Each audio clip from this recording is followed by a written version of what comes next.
जहाँ पर दिन हो या रात कभी भी सड़कों पर सन्नाटा नहीं होता। हर तरफ छूट ही छूट, आजादी ही आजादी। लेकिन बावजूद इसके 1960 के दशक में अमेरिका के नॉर्थ कैलिफोर्निया में एक समय ऐसा भी आया था जब शाम ढलते ही सड़कों पर हर तरफ सन्नाटा पसर जाता था।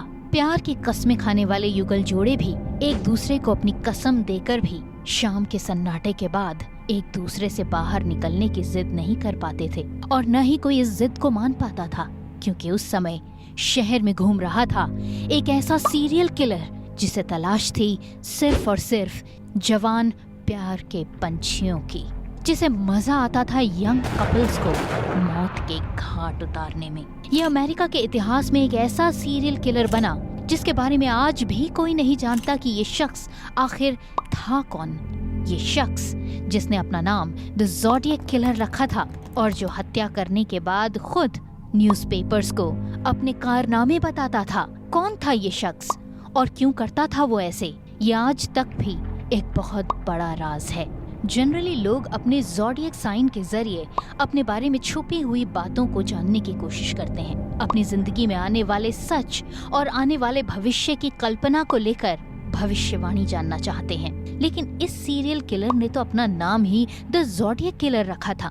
क्यों रखा था उसने ये नाम, क्या थी इसके पीछे की कहानी, आइए जानने की कोशिश करते हैं। अमेरिका के नॉर्थ कैलिफोर्निया में 1960 का दशक आज भी उस जमाने की पैदाइश या उस जमाने में यंग रहे लोगों के दिलों में जिंदा है, क्योंकि उस समय जिस तरह का खौफ उन्होंने अमेरिका में देखा था, इससे पहले इस तरह का खौफ उन्होंने जिंदगी में कभी नहीं देखा था। खास तौर पर उन जवान लोगों के बीच जो अक्सर अपने प्यार की खातिर न दिन देखते हैं और न रात।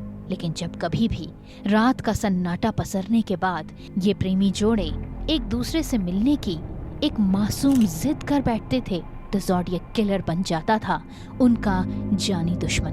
दहशत का आलम ये था कि लोग अपने घरों से निकलने से भी डरने लगे थे, और उसके पीछे का कारण था एक सीरियल किलर जिसने खुद अपने आप को एक नाम दिया, द ज़ोडिएक किलर। अमेरिका के सबसे पहले क्लासिक किलर कहे जाने वाले ज़ोडिएक को नॉर्थ कैलिफोर्निया के सैन फ्रांसिस्को में एक के बाद एक लोगों को मौत के घाट उतारने का जिम्मेदार माना गया। वो कभी बंदूक से लोगों की जान ले लेता तो कभी चाकू गोदकर। द ज़ोडिएक किलर का न सिर्फ कत्ल करने का अंदाज जुदा था, बल्कि कत्ल करने के बाद वो जिस अंदाज में उसके बारे में लोगों को बताता था, वो सिर्फ एक जानकारी नहीं बल्कि लोगों के दिलों में एक ऐसा खौफ पैदा करने की कोशिश थी जिसने वाकई असर कर दिखाया था। द ज़ोडिएक किलर हर एक मर्डर के बाद अखबारों को चिट्ठी भेजता था, और ये चिट्ठी वो ऐसी कोड और साइन लैंग्वेज में लिखता था जिसे पढ़ना बेहद मुश्किल था। लेकिन आखिरकार पुलिस और अखबार वालों ने उसकी साइन लैंग्वेज को डिकोड कर दिया और उसके खतों को पढ़ना शुरू किया। और जब उन्होंने द ज़ोडिएक किलर के खत पढ़े तो वो ये बात जानकर सन्न रह गए कि द ज़ोडिएक किलर उनसे ये चाहता है कि अगर उसके कारनामों की ये खबर अखबार में नहीं छपी तो वो और लोगों की जान ले लेगा।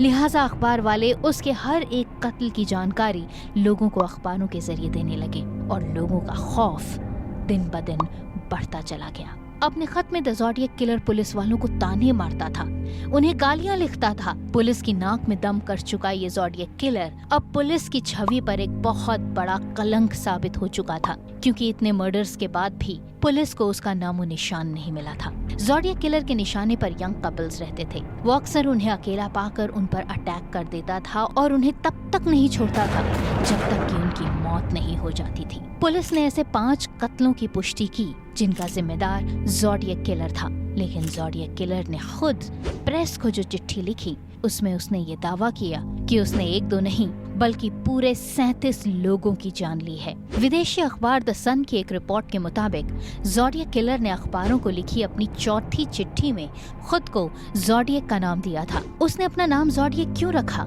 इसके पीछे क्या कोई खास वजह थी, इसकी जानकारी उसने खुद कभी भी नहीं दी, लेकिन लोगों ने उसके नाम से जोड़कर कई सारी कहानियां बनानी शुरू कर दी।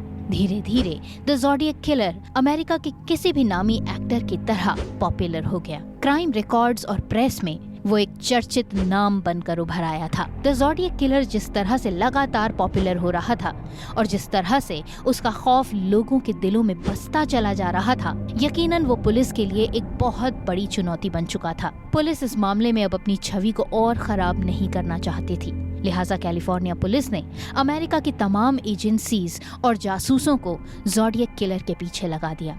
लेकिन सबसे बड़ी समस्या ये थी कि न तो किसी ने ज़ोडिएक किलर का चेहरा देखा था और न ही किसी को द ज़ोडिएक किलर का कोई क्लू था। सुरक्षा एजेंसियां, जासूस, पुलिसकर्मी हाथ पैर मारते रहे, लेकिन ज़ोडिएक किलर उन्हें नहीं मिल पाया।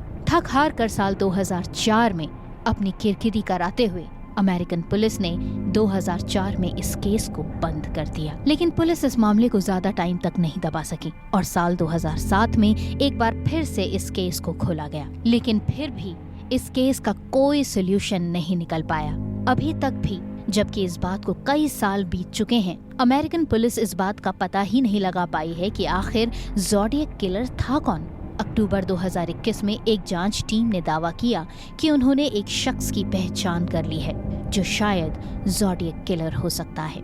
सुरक्षा कर्मियों ने कहा कि उस शख्स का नाम गैरी फ्रांसिस था, जो साल 2018 में मर चुका है। पुलिस ने दावा किया कि उस शख्स को अमेरिकन नेवी से निकाला गया था, जिसके बाद उसने एक प्राइमरी स्कूल में एज अ टीचर नौकरी करी, लेकिन वहाँ पर भी उस पर यौन उत्पीड़न के आरोप लगे। हालांकि इन दावों की कभी पुष्टि नहीं हुई और ज़ोडिएक किलर आज भी पूरी दुनिया के लिए एक मिस्ट्री ही बना हुआ है। द ज़ोडिएक किलर को लेकर कुछ लोगों का ये भी मानना है कि द ज़ोडिएक किलर प्रेमी जोड़ों पर हमला शायद इसलिए करता था क्योंकि वो खुद प्यार में नाकाम था। और जिस तरह से कुछ रिपोर्ट्स में ये भी दावे किए गए कि ज़ोडिएक किलर पर यौन उत्पीड़न के मामले थे, वो भी इस बात को पुख्ता करते हैं कि द ज़ोडिएक किलर अपनी लव लाइफ और अपनी सेक्सुअल लाइफ में बिल्कुल भी सैटिस्फाइड नहीं था।